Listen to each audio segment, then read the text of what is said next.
Donc, ce matin, comme j'ai fait pour bien des années, peut-être pas l'année passée, ou peut-être moins dans les 5 dernières années, mais je prenais toujours un dimanche par mois pour parler sur la dîme. Donc, c'est ce qu'on va faire ce matin. Et ça m'a rappelé de plein de choses qu'on a vues par le passé. Ça m'a rappelé, ça m'a fait en sorte que j'ai dû traverser ma Bible encore cette semaine pour voir qu'est-ce qu'il en était de ce petit mot de 4 lettres, D-I-M-E, dîme, qui signifie tout simplement un dixième. Et ça parle au sujet de nos revenus, de nos biens, de nos avoirs, de choses matérielles. Mais avant d'aller plus loin, je veux juste vous dire que ce matin, en survolant les Écritures à ce sujet, on va partir de la Genèse jusqu'à dans le Nouveau Testament. Donc, on ne s'arrêtera pas longtemps sur un verset en particulier. On va voir plusieurs passages. Mais je veux juste vous rassurer, cela n'a pas changé. Pour être membre de l'Église évangélique à destination, ce n'est pas une question de dîme. OK? Notre constitution, on a une constitution qui dit deux choses. Un, dans ses vérités essentielles, dans ses croyances, dit qu'elle croit dans la dîme, dans la pratique de la dîme, mais dans les exigences d'être membre, c'est que le membre doit appuyer financièrement de manière régulière ou assidue son assemblée. Donc, ce n'est pas marqué que pour être membre, tu dois payer la dîme. OK? Ce n'est pas ça, ça n'a jamais été ça. OK? On n'est pas un groupe d'élite quelconque ou c'est pas par des moyens financiers quelconques qu'on peut être membre de la corporation ou de l'institution, si vous voulez, de l'Église évangélique à destination. Nous avons une constitution, on la respecte et nous enseignons les Écritures. Et en même temps, on enseigne aussi ce que nous croyons être, ce que disent les Écritures. Et si vous voulez faire une recherche dans la parole de Dieu au sujet des finances, il semblerait qu'environ 17% des Écritures parlent au sujet des finances. Pas nécessairement au sujet de la dîme, mais au sujet des finances. Et les finances font partie de la vie du chrétien. Amen. Amen. Sinon, là, je ne travaillerais plus. Déjà, je travaille juste le dimanche, pas tout le monde qui a ce privilège-là. Mais c'est ça. Je veux dire, moi, ma job, elle est super payante, une journée par semaine. C'est des choses. J'aime ce que je fais. Je ne changerai pas au monde, puis je ne suis pas là pour un gain financier, pour regarder les rapports financiers. Et puis, c'est ça, c'est pas pour ça qu'on sert. Et j'ai, même dans notre code de déontologie de passage, j'ai pas le droit de me plaindre. J'ai même pas le droit de faire la grève. Ça ne tente pas non plus. Donc, c'est ça. Donc, l'Église, bien qu'on parle de la dîme, on parle des offrandes, ce matin plus particulièrement de la dîme, mais ce n'est pas une question d'argent. L'Église, amen. Mais en même temps, il faut l'équilibre, parce qu'on a des factures à payer. Amen. On vit dans ce monde. Donc, si on dit qu'il n'y a pas de facture à payer ou ça va s'arranger autrement, bien, on pourrait peut-être appliquer ça à nos vies aussi, et puis on ne va pas l'appliquer comme ça, hein. On va payer nos factures. En passant, toutes les factures de l'Église sont payées. On va entendre notre rapport financier tantôt, et c'est un bon rapport. C'est un beau rapport, c'est positif, ça s'en va, ça touche le débat. Amen? Donc, ce matin, on va regarder le principe de la dîme. Et pas toujours le mot, mais au moins le principe. Mais avant d'aller plus, on va juste s'arrêter dans la prière. Amen? Donc, Seigneur Jésus, ce matin, on vient à toi et on veut te demander de parler à nos cœurs. À ce sujet, Seigneur, que ta parole parle, dont ta parole adresse. Seigneur, au sujet de nos finances personnelles et comment on doit donner, qu'est-ce qui t'appartient là-dedans, Seigneur, et qu'est-ce que tu t'attends de nous à ce sujet-là. Seigneur, que tu puisses, par ton Saint-Esprit, par ta parole ce matin, nous instruire au sujet de la dîme. Et Seigneur, que nos cœurs puissent être ouverts, que notre pensée, Seigneur, puisse être ouverte juste pour recevoir. Et Seigneur, dans tout cela, Seigneur, on ne veut pas imposer quoi que ce soit. Nous te demandons tout simplement, Seigneur Jésus, que le Saint-Esprit puisse faire son œuvre comme il a fait tellement souvent par le passé, et même dans le moment présent, et même à ce niveau des finances ou de la dîme. Seigneur, merci que tu pourvois en toutes choses. Merci, Seigneur, qu'on n'a pas à s'inquiéter, Seigneur, de ces choses. Mais Seigneur, cela ne veut pas dire qu'on n'a rien à faire non plus. Donc, Seigneur, on veut te dire merci. Et c'est dans le beau et précieux nom de Jésus qu'on a prié et que tout le monde peut dire Amen. Il y a un homme qui a dit un jour, j'ai pas grand-chose, mais ce que j'ai, le Seigneur me l'a donné. Amen. Amen. Et moi, je peux dire ça. Bien que quand je constate ce que j'ai personnellement, je trouve que j'ai pas mal. Mais une chose que je peux vous dire ce matin, c'est au sujet de la dîme, je pense que, et c'est sans me vanter, là, je pense que c'est le principe que j'ai le mieux appliqué dans ma vie chrétienne. Peut-être que je suis un gars de chiffres, ou j'aime les chiffres, ou pour moi, c'est comme, peut-être ça relève jusqu'à un certain point de don ou de don d'administration, mais vraiment, et au sujet de la dîme, et c'est important parce qu'en tant que pasteur, je dois aussi être un exemple. Amen? Donc, c'est ça. Et je peux vous dire que le Seigneur m'a toujours pris soin de moi, de ma famille, des enfants, mon épouse, il a toujours pourvu et il nous a toujours remis plus que ce qu'on a donné. Toujours, sans exception. Et je dois avouer, quand j'étais plus jeune, à peu près l'âge de notre assistant pasteur, à peu près, quoi, il y a 26 ans, 26 ans. Et j'ai tombé sur une revue, et pour être franc, c'est une revue de prospérité, puis je ne vous suggérerais pas, là. Mais je suis tombé dessus, puis quelqu'un m'avait donné ça au travail, un chrétien m'avait donné ça au travail, puis j'ai lu ça. J'ai dit, c'est quoi ça? J'ai dit, je vais le tester. Puis, il exhortait au niveau des offrandes, de donner, même au-delà. Okay? Et je l'ai fait. Quand on a commencé à le faire, le char n'a pas arrêté de casser. On avait l'intention de déménager ici à Saint-André, parce qu'on était à Laval à l'époque. On avait l'intention de déménager et tout, mais on a tenu notre engagement. Parce qu'on avait dit au Seigneur, on a donné tant aux missions. Au-dessus de notre dîme, on va donner tant aux missions. Parce que, pour être franc, on est tellement bien dans notre pays, hein, il y a des gens qui souffrent tellement plus ailleurs que nous. Et on a tenu, malgré là, le char, qu'on n'aimait pas ce char. Il pétait tout le temps. Puis, quand c'est, puis j'ai dit au Seigneur, je vais tout l'overtime que je vais devoir faire, je vais te donner tant pour l'émission. Et puis, il fallait que je fasse l'overtime parce que le char pétait, il fallait que j'arrête. On n'a même pas pu mettre de l'argent de côté pour le 5 pour la maison. Oh, on ne pouvait pas. Et là, finalement, quand on a vendu la maison à Laval, on a réussi à clairer la dette qui restait sur la voiture, qui était à peu près 900 $. Fait que j'arrive ici, après avoir fait tout ça, puis merci Seigneur qu'on a pu bâtir notre propre maison. On a vraiment sauvé ce ouvrage. Merci Seigneur pour mon père qui m'a aidé à bâtir la maison en 2000. 1er mai 2000, c'est bientôt ça. 1er mai, c'est bientôt. On a creusé le trou, puis on a posé des blocs de ciment. Puis... Mais bien que je suis arrivé ici, puis pour être franc, j'avais rien. J'avais vraiment rien. Littéralement rien, mis à part une voiture qui cassait tout le temps. Puis les 2 enfants, 3e en chemin, puis la maman. Bien,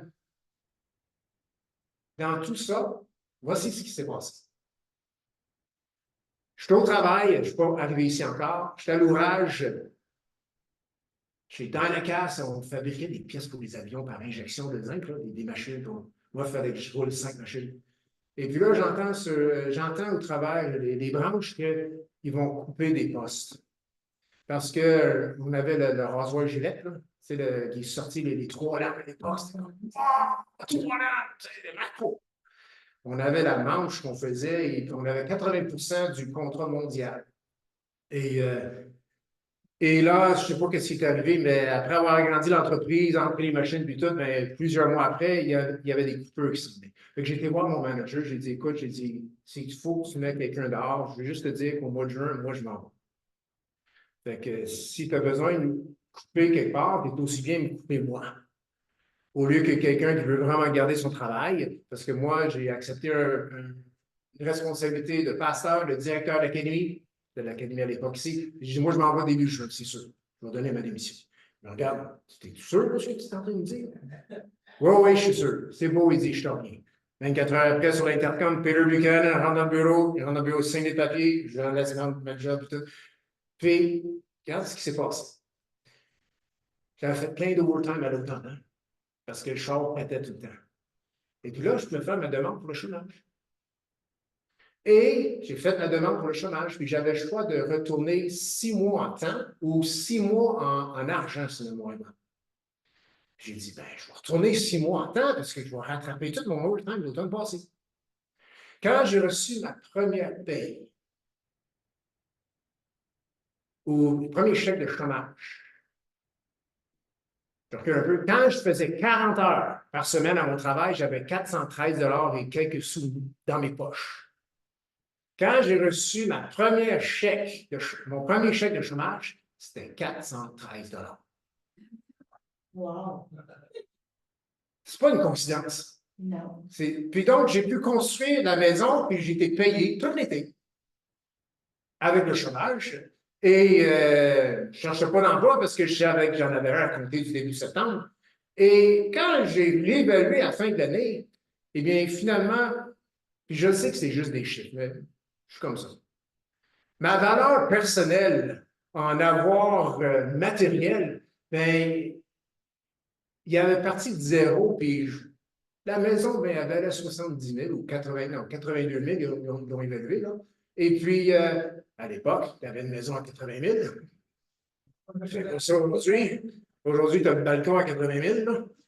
C'est ça. Mais je m'étais juste endetté de 50. Fait que je me suis dit, ben, j'ai été généreux, j'ai donné. Et puis, pour des années après, on a toujours donné une mission. On a arrêté quand même plus tard, pour des raisons diverses. Là. Mais vraiment, le Seigneur, il a toujours su combler la différence. Et je peux vous dire ce matin que le Seigneur va prendre soin de vous, de nous. Amen? Bon, la dîme. Principe d'herméneutique, d'interprétation des textes sacrés. On n'entend pas de l'herméneutique dans le mot séculier parce que les textes ne sont pas sacrés. Amen? L'herméneutique, c'est pour la parole de Dieu. Et pour nous aider à faire une bonne interprétation, une interprétation équilibrée. Et une des mises en garde qu'on nous dit en herméneutique, c'est qu'on ne doit pas tirer une conclusion basée juste sur un verset. On ne bâtit pas une doctrine sur un verset de la Bible. Sinon, je ne sais pas tout à fait d'où c'est écrit, mais si ce serait le cas, on se ferait baptiser pour les morts. Parce que Paul dit, hein, il parle de se faire baptiser pour les morts. On comprend pas qu'est-ce qu'il veut dire là. Peut-être parce que notre grand-père, il est mort sans connaître Jésus. J'avais besoin de me faire baptiser pour mon grand-père, pour le sauver finalement. Je ne sais pas, ça sonne pas mal de purgatoire. Puis c'est pas ça qu'on fait. Mais il y a juste un verset qui parle de ça. Il ne faut pas baser une doctrine sur un seul verset. Donc, en ce qui concerne la dîme, c'est bon d'aller chercher partout, et pas juste le mot, mais également le principe. Puis, une des règles de l'herméneutique, c'est le principe de la première mention. Puis, première mention du mot, mais aussi première mention du principe. Le principe de la dîme, c'est que quelque chose dans nos finances qui est à Dieu, qui n'est pas à nous, c'est à Dieu. Donc, pour ça, on va aller dans Genèse 1, Genèse 2, versets 15 à 17.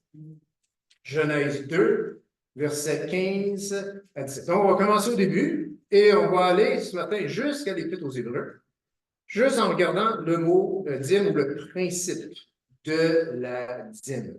Donc, Genèse 2, versets 15 à 17.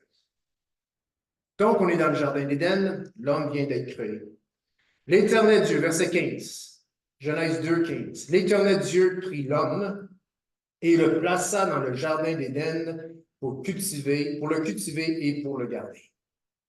L'Éternel Dieu donna cet ordre à l'homme, tu pourras manger de tous les arbres du jardin, mais tu ne mangeras pas de l'arbre de la connaissance du bien et du mal, car le jour où tu en mangeras, tu mourras.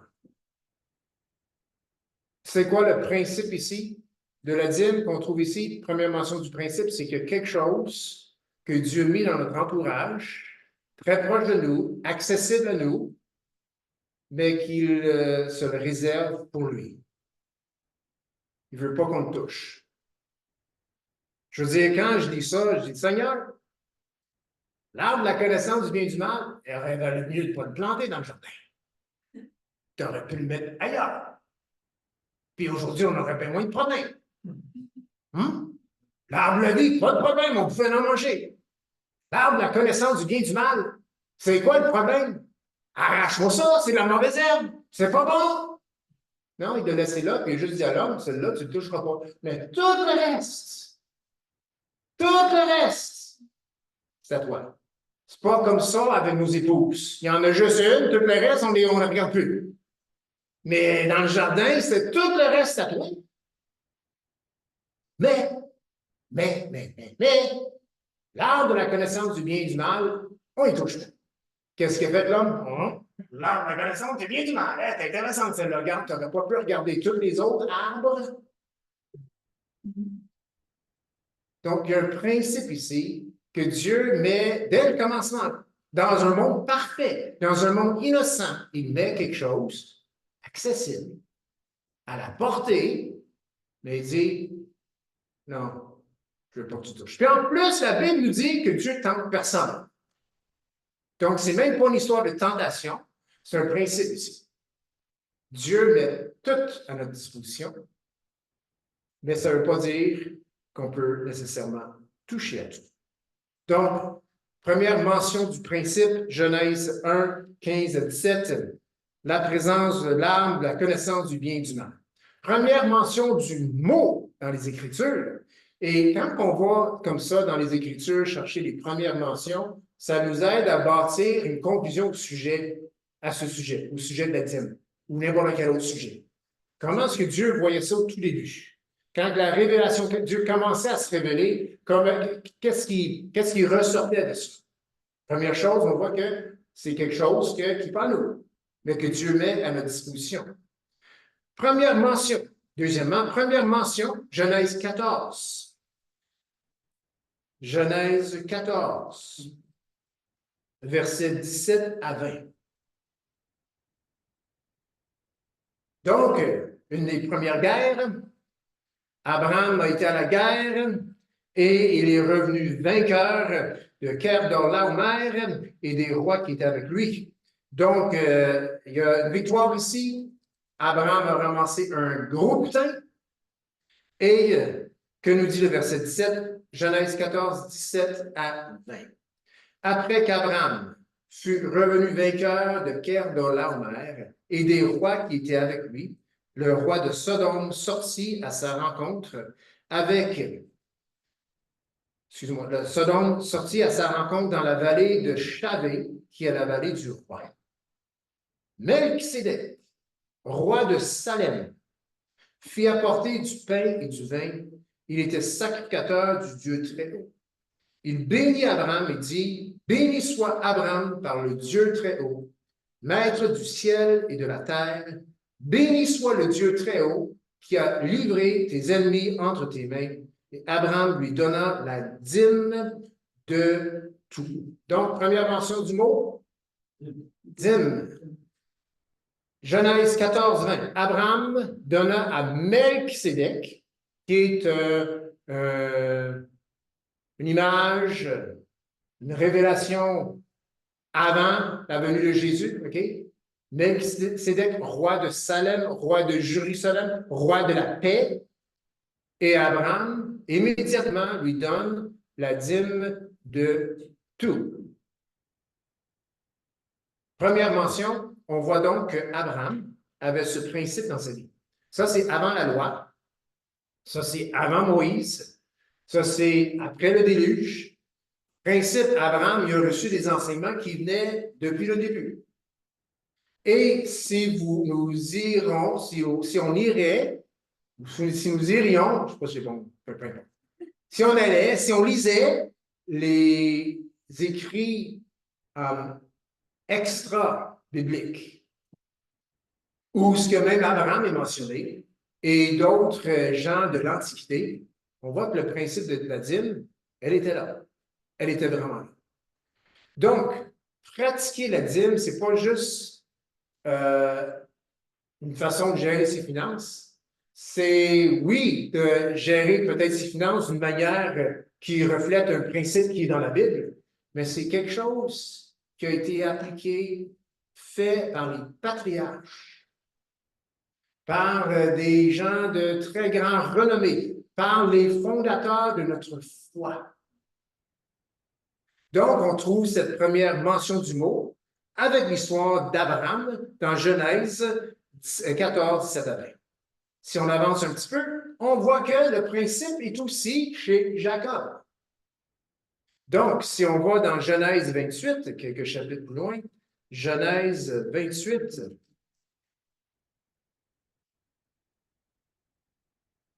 verset 22, et c'est dans la vision de l'échelle, Jacob est en train de fuir son frère Isaü, et il a une vision, un rêve, un songe, et il est dans la crainte de Dieu, même au verset 17, c'est écrit, il eut peur, il dit que ce lieu est redoutable, c'est ici la maison de Dieu, c'est ici la porte des cieux. Et au verset 22, ce qu'il dit après avoir nommé ce lieu Béthel, il dit, et parlant de la pierre sur laquelle il s'était couché pendant la nuit, eh bien, il dit, allons au verset 20, oui, il met des conditions. Il dit, si Dieu est avec moi et me garde pendant ce voyage que je fais, s'il me donne du pain à manger et des habits pour me vêtir, et si je retourne en paix à la maison de mon Père, alors l'Éternel sera mon Dieu. Cette pierre que j'ai dressée pour monument sera la maison de Dieu et je te donnerai la dîme de tout ce que tu me donneras. OK, pasteur, on vient de comprendre. C'est après qu'on a les résultats qu'on donne le dîme. OK, si tu veux. Mais si on fait ça, il faudrait aussi appliquer dans ce qu'il dit au verset 20. Qu'est-ce qu'il dit au verset 20? Si Dieu est avec moi. Ah, OK. Et s'il me garde pendant le voyage que je fais, s'il me donne du pain à manger et des habits me vêtir, et si je retourne en paix, alors l'Éternel sera mon Dieu. Non, non, non. L'Éternel est notre Dieu avant tout ça. Amen? C'est pas vrai. Je vais être franc avec vous. Si c'est après, on va mourir et on ne va pas l'avoir fait encore. Donc, même principe. Mais on voit ici que Jacob savait c'était quoi le principe de dîme.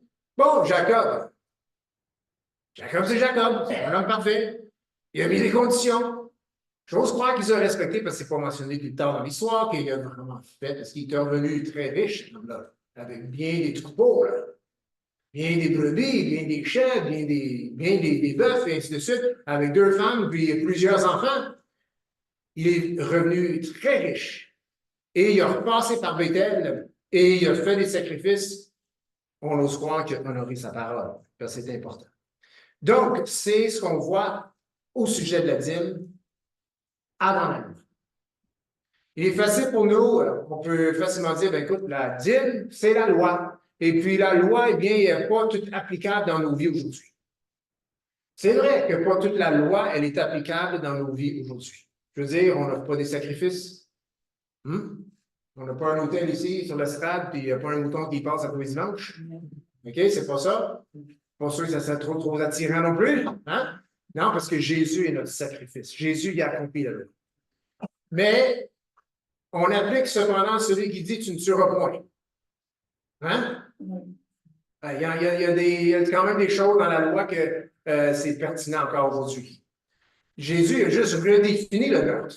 Il a dit quand tu traites ton frère de moins que rien, ben, c'est un meurtre. Ou combien de monde j'ai tué? Ben, okay? Donc, Jésus redéfinit les choses, mais il y a des principes dans la loi qui sont encore bonnes pour nous aujourd'hui. Et en ce qui concerne la dîme, la Bible ne dit pas que ça va changer. L'Épître aux Hébreux est très clair au sujet du sacrifice. Mais au sujet de la dîme, au sujet des offrandes, il n'y a rien qui dit que quelque chose a changé. Et si ça n'a pas changé, ou si ça n'a pas été dit que ça a changé, pourquoi est-ce que ça l'aurait changé? C'est un petit peu comme l'homme qui, reproché par sa femme, sa femme lui dit, chérie, pourquoi est-ce que tu dis jamais je t'aime? Chérie, quand on s'est mariés, je te l'ai dit. Si ça change, je t'avertis. Donc, c'est ça. Il n'y a rien qui dit que ça change. Donc, mais on voit que le principe de la dîme a été institué dans la loi et on voit que la dîme instituée dans la loi reflète beaucoup de ce qu'on a trouvé déjà dans la Genèse.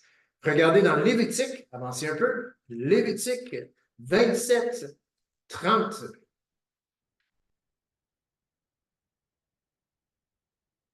Lévitique 27, 30. Il est écrit, toute dîme de la terre, soit les récoltes de la terre, soit du fruit des arbres, appartient à l'Éternel. C'est une chose consacrée à l'Éternel. C'est bien marqué, toute dîme, toute dixième des récoltes de la terre, tout ce qui vient de la terre. Si on l'éteint un peu, on voit que tout vient de la terre. Même les animaux, parce qu'ils mangent l'herbe des champs. Et on voit dans la loi qu'ils devaient aussi donner les prémices, qui est dans un certain sens un autre mot pour dîme. La première partie, eh bien, ils donnaient les prémices à Dieu. Il offrait les prémices à Dieu en sacrifice. Donc, on voit que Moïse, il a pris ce principe, la dîme, sous la direction de Dieu et l'a institué dans la loi. Et aussi, on voit que dans la loi ou dans l'Ancien Testament, plutôt les prophètes, on voit que les prophètes ont ce principe aussi et ils exhortent le peuple justement à mettre en pratique ce principe dans leur vie. Et pour ça, on avance, allons jusqu'à Malachie, bien qu'il y a des choses en Proverbes qu'on pourrait regarder, mais on n'ira pas là ce matin. Malachie 3, versets 7 à 12, le dernier livre de l'Ancien Testament. Drôle, hein? C'est mentionné à la fin de l'Ancien Testament. Le principe est mentionné au tout début de l'Ancien Testament. Le principe est mentionné dans la loi. On le retrouve partout. Malachie 3, 7 à 12. Il est écrit, « Depuis le temps de vos pères, vous vous êtes écartés de mes ordonnances. Vous ne les avez point observées. Revenez à moi et je reviendrai à vous, dit l'Éternel des armées. Et vous dites, en quoi devons-nous revenir? Un homme trompe-t-il Dieu? Car vous me trompez. Et vous dites, en quoi t'avons-nous trompé? Dans les dîmes et les offrandes. Vous êtes frappés par la malédiction et vous me trompez. La nation tout entière, apportez à la maison du trésor toutes les dîmes, afin qu'il y ait de la nourriture dans ma maison. Mettez-moi de la sorte à l'épreuve, dit l'Éternel des armées, et vous verrez si je n'ouvre pas pour vous les écluses des cieux, si je ne répands pas sur vous la bénédiction en abondance. Pour vous, je menacerai celui qui dévore, et il ne vous détruira pas les fruits de la terre, et la vigne ne sera pas stérile dans vos campagnes, dit l'Éternel des armées. Toutes les nations vous diront heureux, et vous serez un pays de délices, dit l'Éternel des armées. Donc, on a Malachie ici, qui mentionne le principe de la dîme, les offrandes, et qui rattache à ce principe et la mise en pratique de ce principe, il le rattache à la bénédiction, à des récoltes bonnes, à une température même favorable. Il le connecte aussi à la protection physique, protection d'ennemis. Hein? Il dit très bien, et pour vous, je menacerai celui qui dévore, et il ne vous détruira pas les fruits de la terre. La vigne ne sera pas stérile dans vos campagnes, dit l'Éternel des armées. Donc, il y a un principe ici, relié à la dîme, que lorsqu'on honore Dieu avec ce qu'il nous a donné, lorsqu'on remet à Dieu ce qui finalement lui appartient, ce qu'il a dit qu'on ne doit pas toucher, eh bien, on peut s'attendre à sa bénédiction. On est dans l'Ancienne Alliance, là, dans ce passage-là. Amen? C'est pas juste une histoire d'argent. La bénédiction de Dieu ne vient pas juste parce qu'on applique certaines règles financières. La bénédiction de Dieu vient par Jésus-Christ.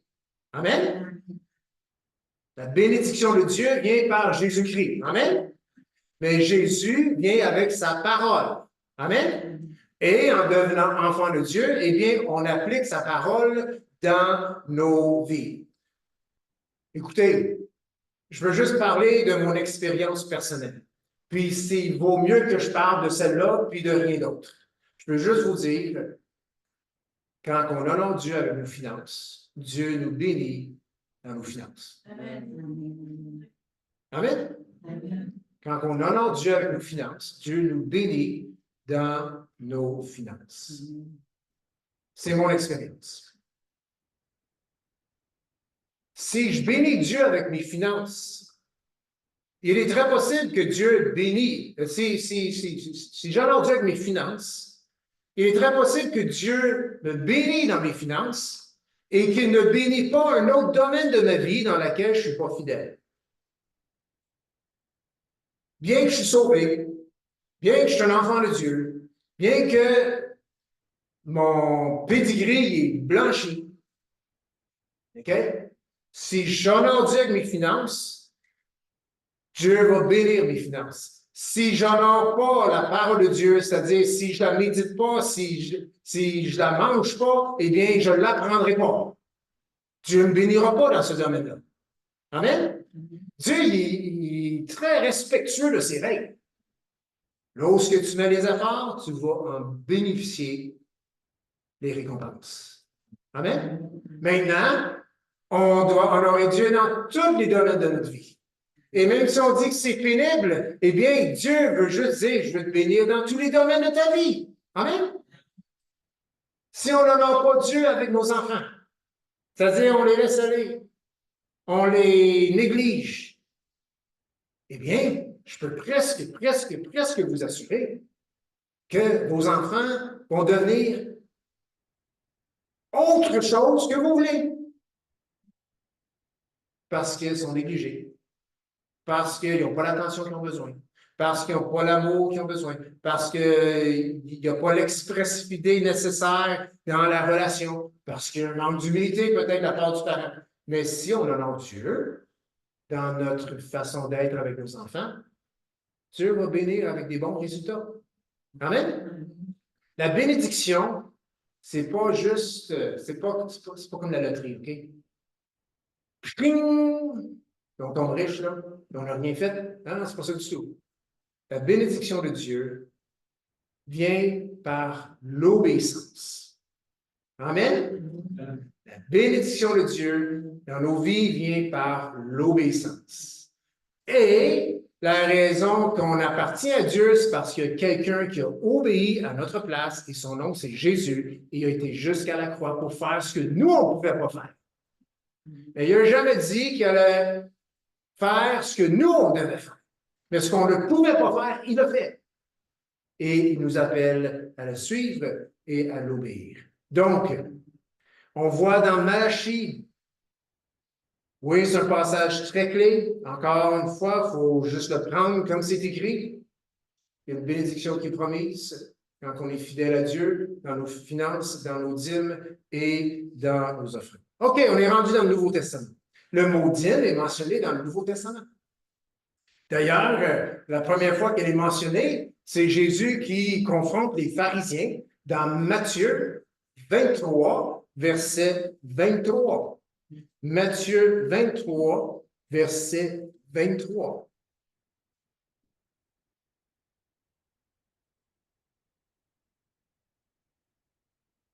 Matthieu 23, verset 23. Malheur à vous, scribes et pharisiens, hypocrites, parce que vous payez la dîme de la menthe, de l'ânesse et du cumin. Bon, on arrête là. Ça y est, ceux qui payent la dîme, c'est les hypocrites. Hein, on lève le reste du passage. Et que vous laissez ce qui est plus important dans la loi, la justice, la miséricorde et la fidélité. Maintenant, si on arrête là, on peut arriver à la conclusion que je vais exercer la miséricorde, la fidélité, la justice. C'est tout ce que Jésus nous demande. Et il rajoute après, sans, c'est là ce qu'il fallait pratiquer, sans négliger les autres choses. C'est la mention de Jésus au sujet de la dîme dans le Nouveau Testament. Il n'a pas dit, écoute, la dîme, les offrandes, c'est pas important. Non, c'est pas ça qu'il dit. Il n'a pas dit, c'est quelque chose qu'on ne fait plus. C'est passé. C'est pas ça qu'il dit. Il dit, votre manquement, chers pharisiens, c'est au niveau de la justice, la miséricorde et, j'ai manqué le troisième, et la fidélité. Vous ne les pratiquez pas, ces trois-là. Ça, c'est le caractère de Dieu. Ça, c'est ce qui émane de Dieu. Mais vous appliquez la dîme, les offrandes, des épices, c'est toutes des épices. C'est d'autres choses qu'il avait formulées à l'époque pour finalement être accepté par Dieu. OK? Mais il dit, puis même Jésus a dit de ne pas négliger ces choses.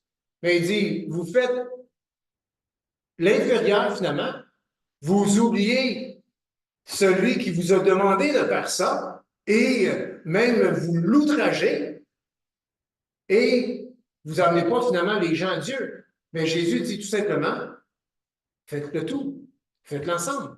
Exercez la justice, la fidélité, la miséricorde de Dieu. Et oui aussi, honorez Dieu dans vos finances, dans vos biens. Il ne faut pas négliger ces choses, dit Jésus. Et si Jésus a dit qu'il ne fallait pas les négliger, c'est parce qu'en quelque part, ça doit être important. Amen? Ailleurs, il dit, parce que là, ce n'est pas dans le contexte de la dîme, mais le contexte d'argent, il dit qu'on ne peut pas servir Dieu, deux maîtres, Dieu et Mammon. C'est quoi Mammon? Une façon pour l'obtenir? Ma monnaie. Mais c'est correct la monnaie, c'est correct l'argent. C'est pour nous, on peut s'en servir. On est béni par ces choses-là. Ça permet finalement de nous acquérir, de faire des échanges. Pas pour rien que l'argent est là. Si vous y pensez bien, là. Dans le passé, loin, loin, loin, loin, loin, loin, loin, eh bien, moi, je suis une chef. Et il n'y a pas d'argent. Et puis, je veux un bœuf. Je m'en vais au marché. Mais le monsieur qui a le bœuf, il dit, écoute, moi, mon bœuf, il vaut bien plus cher, il vaut plus que tu achètes.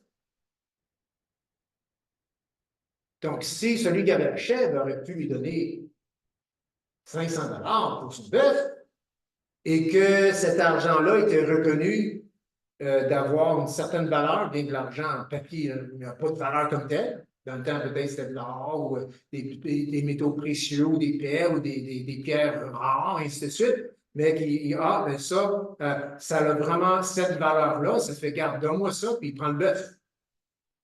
Ou peut-être qu'il aurait pu dire, ben écoute, mon bœuf, il vaut 15 chèvres. Rien que 15 chèvres, puis on va faire l'échange. Mais l'argent, ça permettait l'échange sans couper le bœuf en 10. Parce que finalement, le bœuf vaut un dixième de la chèvre. Ou la chèvre vaut un dixième du bœuf, c'est-à-dire. C'est ça. Donc, mais c'est pas, on a besoin d'argent. Sinon, là, comment tu vas faire pour aller chercher ton épicerie, puis que tu vas arracher la porte de la maison, tu sais? Hein, porte, mon épicerie. Ça marche pas, ouais, c'est pas pour donner la maison au complet, vaut bien plus cher mon épicerie. Moi, je t'allais en morceau, les rideaux.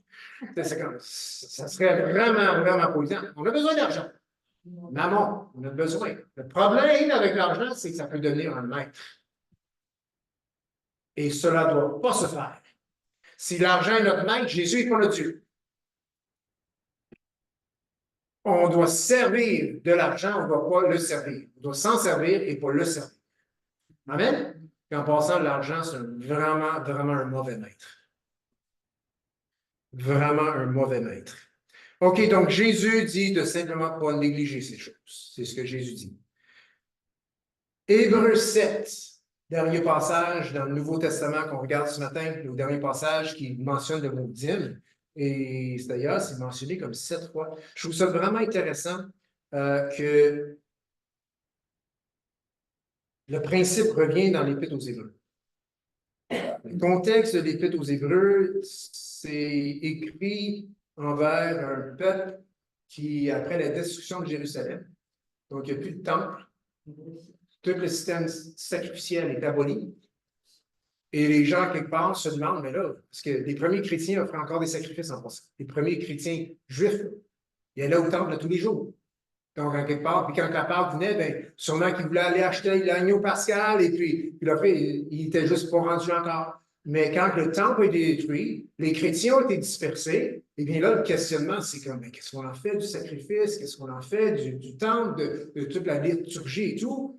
Et là, bien, c'est là que nous enseigne aussi que Jésus est notre souverain sacrificateur, que le sacrifice de Jésus, qui est la rémission des péchés, et ainsi de suite, et finalement que Jésus accomplit ce qui a été fait dans le temple.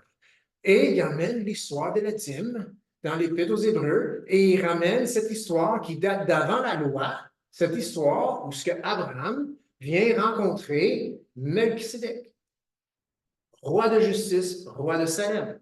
Hébreux 7, versets 1 à 10.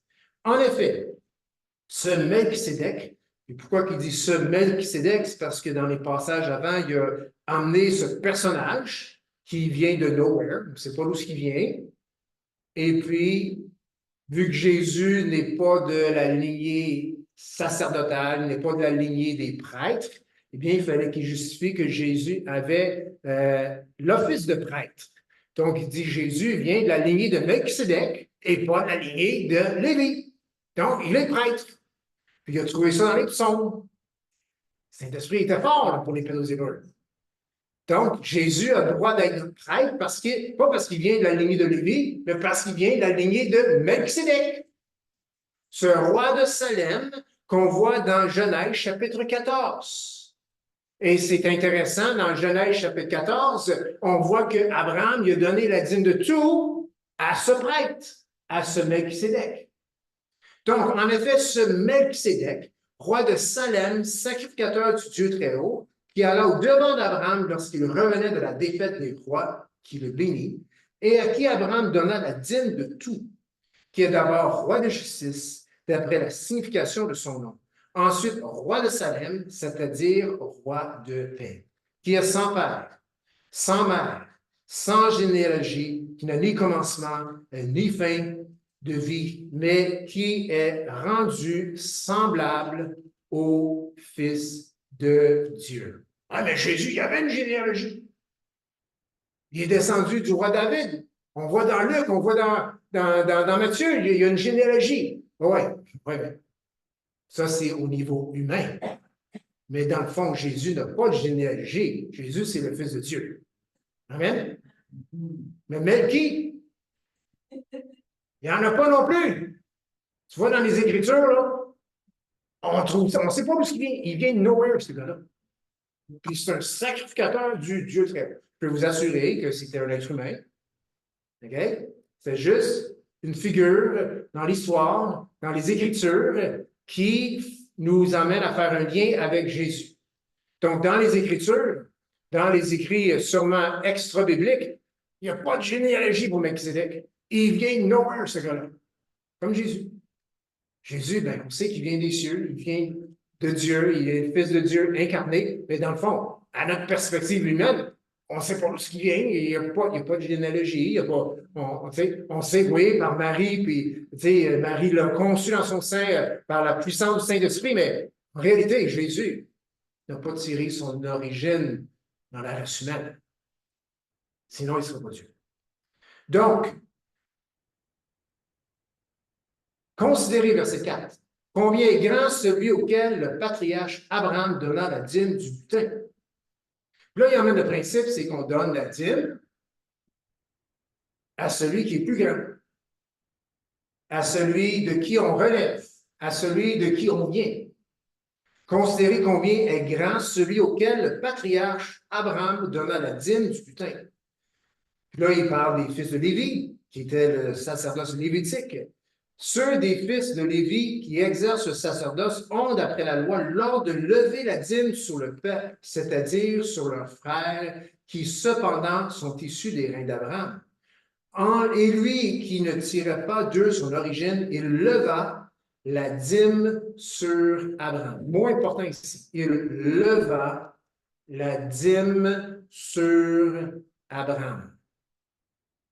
Il leva la dîme sur Abraham. On vit ce leva dans nos vies à chaque jour. Le gouvernement, qu'est-ce qu'il fait?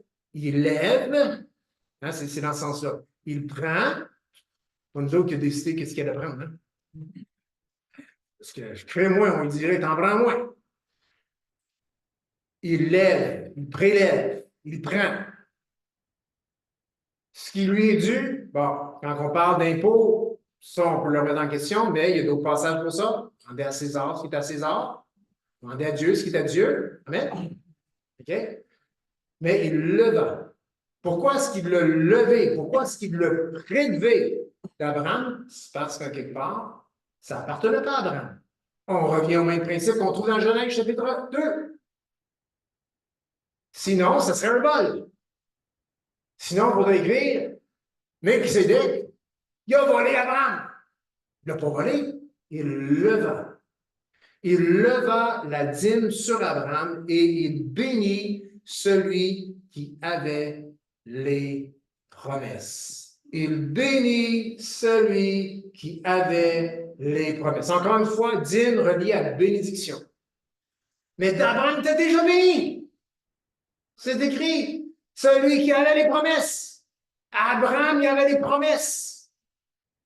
Mais Melchisédek a levé la dîme sur Abraham et il l'a béni. Avons-nous les promesses? Oui. Nous avons les promesses, car toutes les promesses sont accomplies en Jésus-Christ. Amen?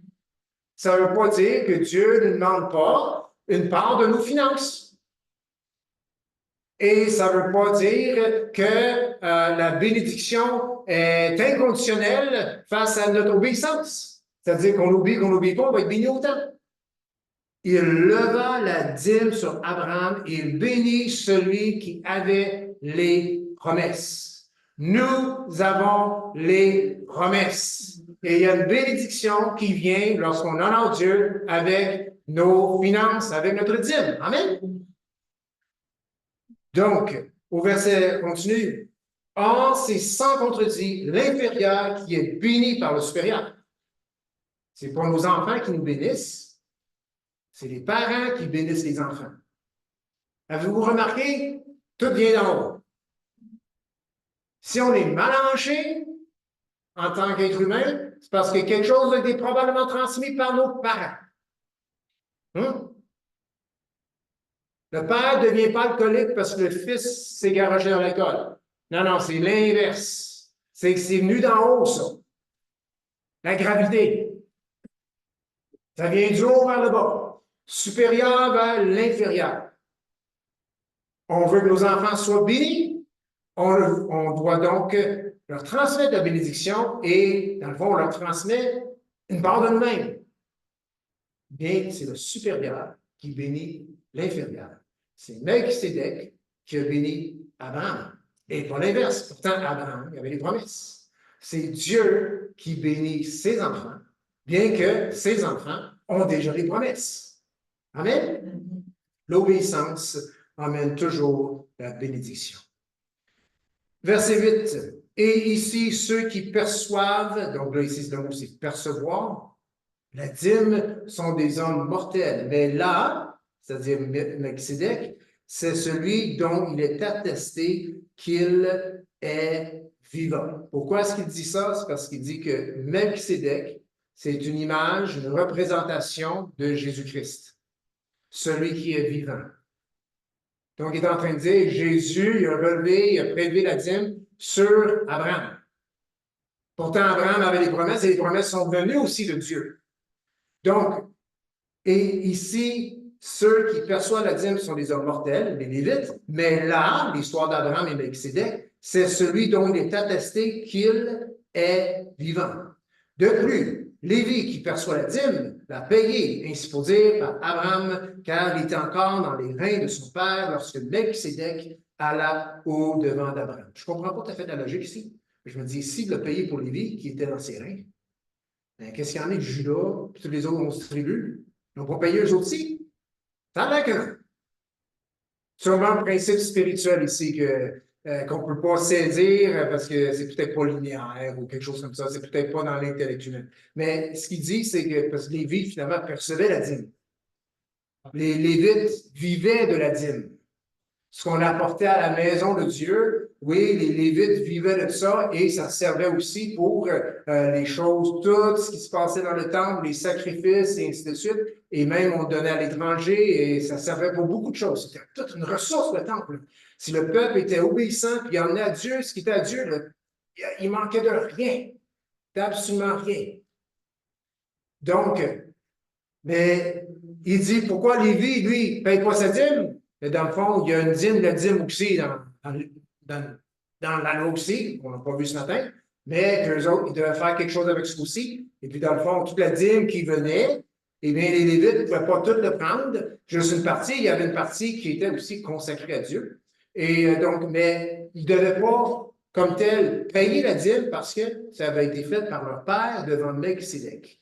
Car, verset 10, il est encore dans les reins de son père lorsque Melchisédek alla au-devant d'Abraham. L'Épître aux Hébreux,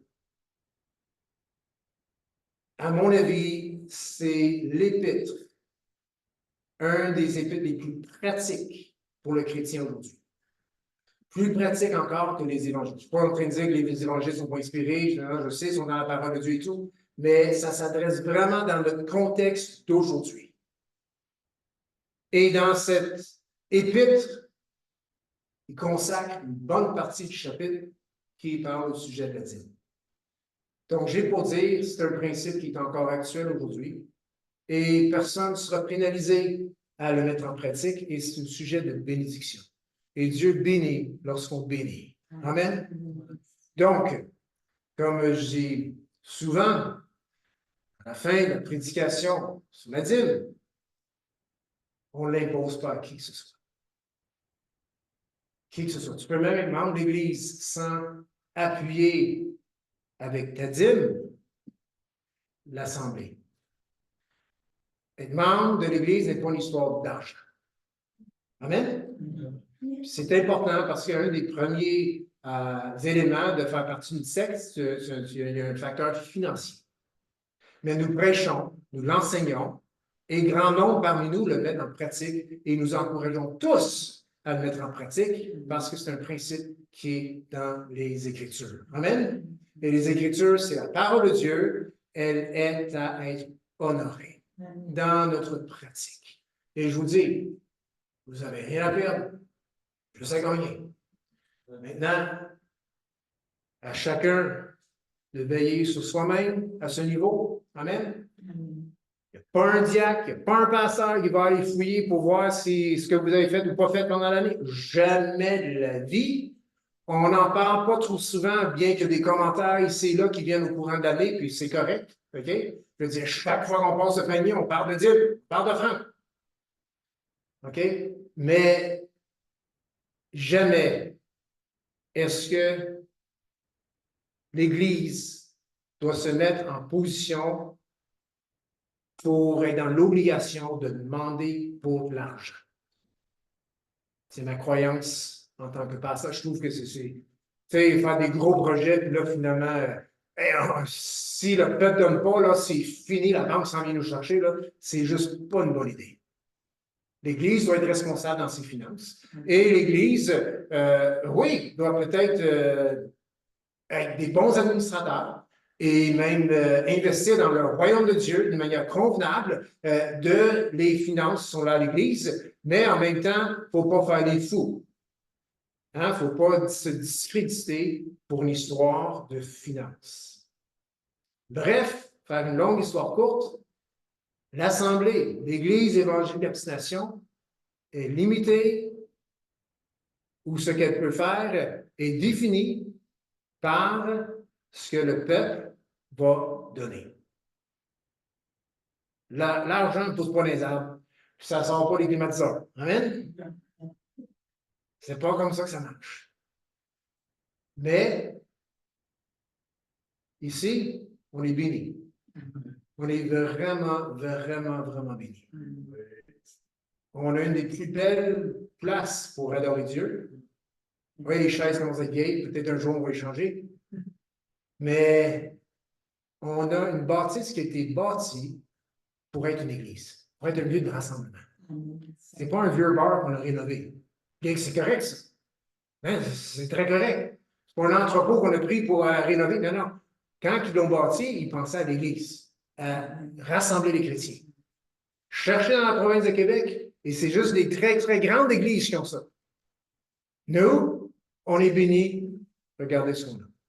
Et soyons, je vais être franc avec vous, beaucoup des gens qui ont fait en sorte qu'on a la bâtisse qu'on a aujourd'hui ne sont plus là. Et beaucoup d'entre eux ont été fidèles dans leurs finances à l'Assemblée. C'est un fait. Donc, juste parce que nous, on est peut-être 15 ans, 20 ans plus tard, eh bien, on est appelé autant Parce que c'est la parole de Dieu qui nous enseigne de donner notre dîme, ou de remettre notre dîme, ou d'être levé de notre dîme. Ce n'est pas une histoire de bâtisse, ce n'est pas une histoire de budget, c'est une histoire de ce que Dieu me demande de faire avec mes finances. Amen? Amen. Donc, il y en a qui me posent toutes sortes de questions. Pasteur, c'est-tu sur le brut ou sur le net? C'est-tu après la commande ou avant la commande? Écoute, applique un principe dans ta vie. OK? Si tu n'as pas appliqué le principe de la dîme dans ta vie, puis tu dis, je suis vraiment capable, fais quelque chose, c'est tout. Commence quelque part. Amen? Fais pas rien, commence quelque part. Puis, commence d'une manière ou pratique-le d'une manière où est-ce que ton assemblée peut au moins s'appuyer sur quelque chose que tu fais. Quelque chose de sporadique, ici et là. Non, mais quelque chose d'assidu, quelque chose de régulier. On peut compter là-dessus. Amen? Je ne suis pas en train de dire pour payer votre dîme. Je suis en train de rejoindre tous et chacun où ils sont rendus. Okay? Vous avez entendu ce que la parole de Dieu dit au sujet de la dîme. Maintenant, on est humain, on est tout à des endroits différents. Puis je veux vous dire l'autre chose. Si vous voulez souffrir pour longtemps, montez le montant un petit peu à chaque année. Mais moi, là, comme j'ai dit à bien des gens, cold turkey, saute dedans. Fais-le. Fais-le, c'est tout. Ose le faire. Et on l'a lu dans Malachie, c'est le seul endroit dans nos vies où on peut mettre Dieu à l'épreuve. Faites une étude dans les Écritures. C'est juste au niveau des finances qu'on peut tester Dieu. C'est juste là. Nulle part ailleurs, dans aucun autre domaine de notre vie, est-ce qu'on peut tester Dieu. Ah, je vais jouer avec le péché, voir si Dieu vient me sauver. Voir si Dieu vient me délivrer. Non, non, non, non, non. Tu ne trouveras pas ça dans les Écritures. Mais il dit, mettez-moi de la sorte à l'épreuve et vous verrez si je ne vous bénis des cieux. Les finances, c'est un endroit où on peut faire un pas de foi. Pasteur, est-ce que je devrais payer ma dîme avant que je paye mes dettes ou après? Je peux vous dire ce que moi j'ai fait. Avant. Dieu va pourvoir. Puis il va peut-être donner de la sagesse de couper des cartes de crédit. Non, non, sérieux, là. Cartes de crédit sont pleines, tu ne peux rien donner. Ouais, coupe-les. Si on n'est pas capable de gérer une carte de crédit, peut-être qu'on devrait prendre le moins. Amen? On l'a lu ce matin, Jacques qui dit, celui qui a besoin de la sagesse, qui la demande à Dieu, tout simplement, sans douter. Écoute, je peux vous dire, c'est pas tout le monde qui donne leur dîme, qui paye leur dîme, qui sont nécessairement des administrateurs ou des gens qui sont des chiffres.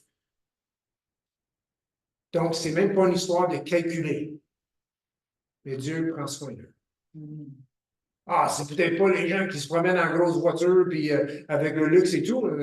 Non, Jésus a dit, cherchez premièrement le royaume de Dieu et ces choses vous seront données par sur quoi?